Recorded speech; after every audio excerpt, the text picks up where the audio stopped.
Hello friends, আমি প্রিয়াঙ্কা দে, tarot reader. আজকে এখন যে টপিকগুলো নিয়ে কথা বলবো, সেই টপিকগুলো নিয়ে সেই টপিকগুলো শুধু নাম মানুষে জানে, কিন্তু সেই টপিকগুলো কাটাতে হবে সেটাও মানুষে জানে, কিন্তু সেই টপিকগুলো থাকলে কি হয় এক্স্যাক্টলি সেটা মানুষ জানে না। তো সেটা নিয়ে একটু ডিসকাস করি। সেটা হলো, মানুষে কালসর্প দোষের নাম জানে, মাঙ্গলিক দোষের নাম জানে, গুরুচণ্ডাল দোষের নাম জানে। এরকম প্রচুর দোষ হয়, প্রচুর দোষ হয়। তো সেই দোষগুলো কাটাতে হবে, মানুষ জানে যে এই কুণ্ডলিতে এই দোষগুলো থাকলে কাটাতে হবে সেটা জানে, কিন্তু এই দোষগুলো থাকলে এক্স্যাক্টলি হয়টা কি সেটা জানে না। তো সেটা নিয়েই কিছুটা বলতে চাই যতটুকু আমার নলেজ আছে।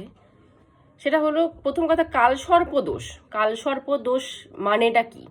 কালসর্প দোষ হচ্ছে কুণ্ডলিতে যদি সবগুলো ঘরে তো এক একটা করে গ্রহ বসে, সবগুলো গ্রহ যদি এক সাইডে চলে আসে, একটা ঘরে যদি মোটামুটি 9টা গ্রহ থাকে, আমাদের 5-6টা গ্রহ যদি একটা ঘরে বসে পড়ে, তাহলে সেটাকে বলে কালসর্প দোষ। মানে আমার একটা ঘরে যদি 5-6টার মতো গ্রহ যদি বসে পড়ে একটা জায়গায় একসাথে, সেটা হচ্ছে কালসর্প দোষ। এখন একসাথে বসে পড়লে কালসর্প দোষ থাকলে কি হয়? আমার ঠাকুর শ্রী শ্রী অনুকূলচন্দ্র চক্রবর্তী, তারাও কালসর্প দোষ ছিল, আমারও কালসর্প দোষ আছে। মেনলি কালসর্প দোষ নিয়ে রিসার্চ করতে গিয়ে দেখা যায়, যারা স্পিরিচুয়াল তাদের কালসর্প দোষ থাকবেই থাকবে। মানে যারা স্পিরিচুয়াল লাইনে আগায়, স্পিরিচুয়ালিটি নিয়ে আগায়, তাদের কালসর্প দোষ থাকবেই থাকবে, মাস্ট কালসর্প দোষ থাকবেই। আর এখন বলি কালসর্প দোষটা কি। কালসর্প দোষ মানে হচ্ছে একটা ঘরে সব গ্রহ একদিকে চলে আসলো, তার মানে হচ্ছে যে মানুষটার কালসর্প দোষ থাকবে, সে তার মাইন্ডটাকে, সে তার ফোকাসটাকে যে কোনো একদিকে নিয়ে যেতে পারবে।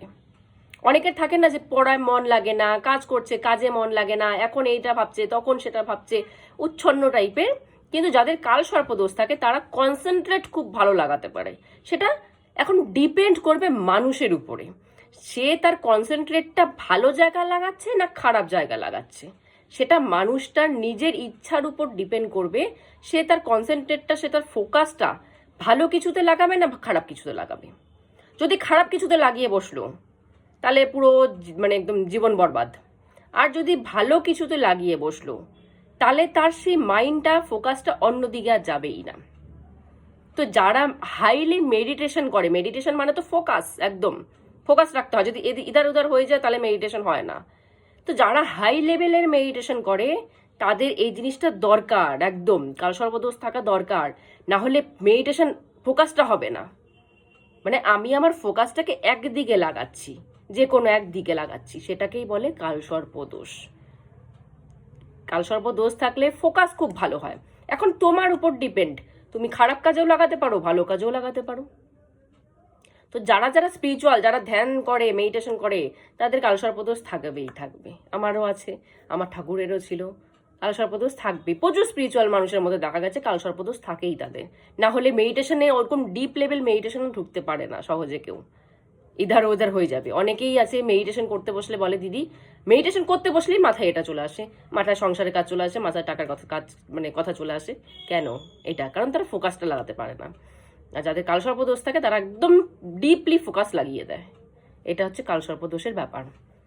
এবার আসি মাঙ্গলিক দোষ। মাঙ্গলিক দোষ কি? প্রথম কথা, মানুষের মাঙ্গলিক দোষ শুনলে আগে ভাবে যে মানুষ মাঙ্গলিক, তার অপোজিটের মানুষটা মাঙ্গলিক হলেই বিয়ে দেওয়া যাবে, না হলে দেওয়া যাবে না। কেন? সেটার কারণটা কি? সেটার কারণটা বিশ্লেষণ করতে গিয়ে দেখা যাচ্ছে, যারা মাঙ্গলিক হয় মানে মঙ্গলের প্রভাব, মঙ্গল গ্রহের প্রভাব তাদের মধ্যে বেশি থাকে। মঙ্গল গ্রহের প্রভাব বেশি থাকলে কি হয়? শরীরে ঊর্জা, এনার্জি, শক্তি, পাওয়ার এগুলো বেড়ে যায়। মঙ্গল তো শক্তির প্ল্যানেট না, মঙ্গল হচ্ছে সেনাপতি, সব গ্রহের সেনাপতি মঙ্গলকে বলা হয়। যেরকম সূর্যকে সব গ্রহের রাজা বলা হয়, শনিকে দাস বলা হয়, সেরকম মঙ্গল হচ্ছে সেনাপতি।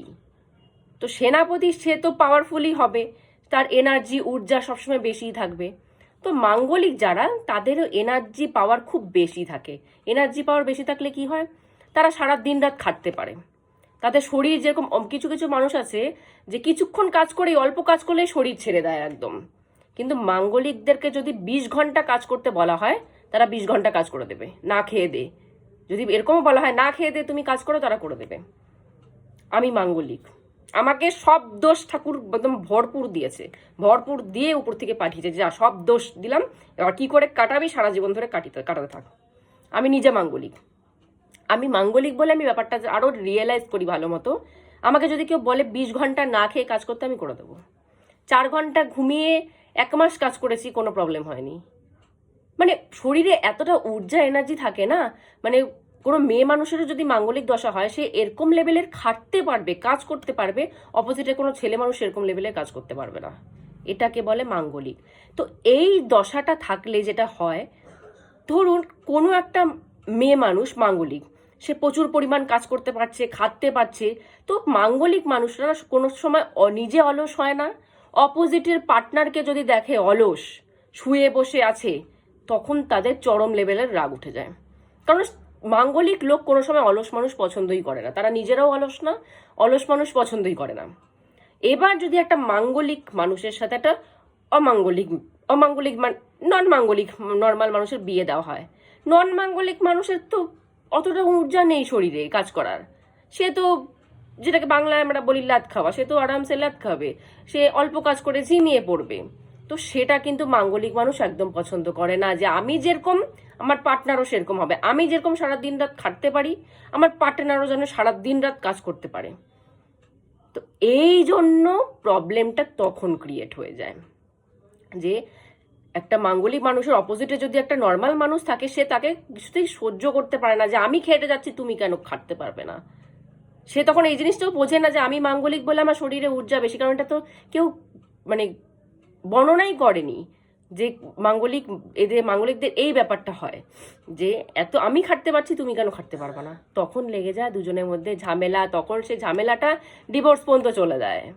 এই জন্য বলে মাঙ্গলিক মানুষের যে মাঙ্গলিকের সাথে মাঙ্গলিকের বিয়ে দিতে। তাহলে কি হয়, দুজনেই যদি মাঙ্গলিক হয় তাহলে দুজনেই সেম লেভেলের কাজ করতে পারবে, দুজনের ঊর্জা সেম লেভেলের হবে, এনার্জি হাই পাওয়ার সেম লেভেলের হবে, তখন কেউ আর অলস থাকবে না, কেউ তখন অপোজিটের মানুষটাকে দেখে বলবে না যে আমি এত কাজ করতে পারছি তুমি পারছো না, কারণ দুজনের এনার্জি তো সেম থাকবে, দুজন সেম রকম হবে।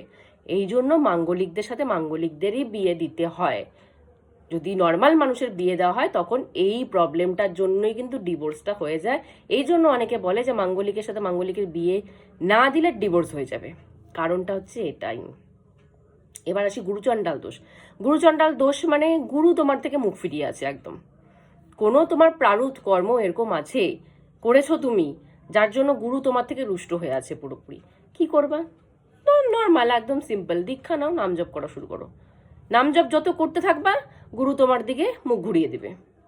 অত কিছু ভাবার, অত কিছু ভয় পাওয়ার, এইসব দোষ শুনলেই মানুষ আগে ভয়ে একদম অবস্থা খারাপ হয়ে যায়। কি করে কাটাবো, কি করে কাটাবো, আগে বোঝো এইসব দোষ থাকলে কি হয় সেটা বোঝো, বুঝে তারপর যদি কাটানোর হয় কাটাবা, যদি কাটানোর না হয় কাটাবা না, কোনো প্রবলেম নেই।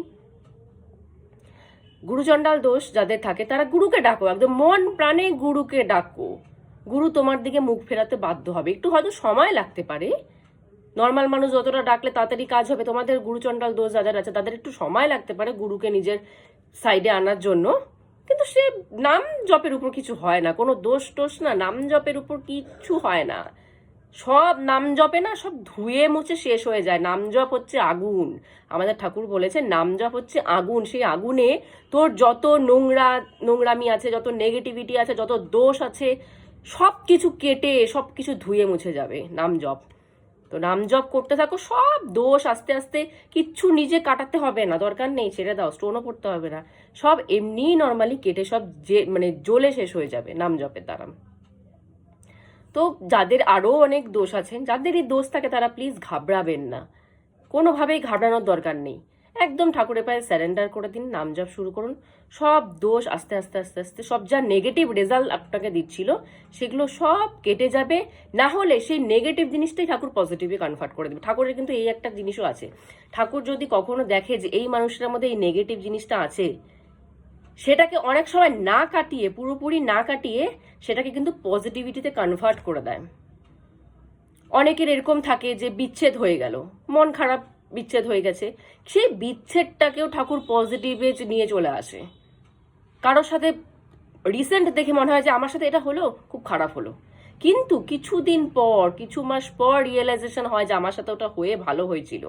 কেন? কারণ ঠাকুর তোমার নেগেটিভ জিনিসটাকে তোমার পজিটিভে কনভার্ট করে দিয়েছে।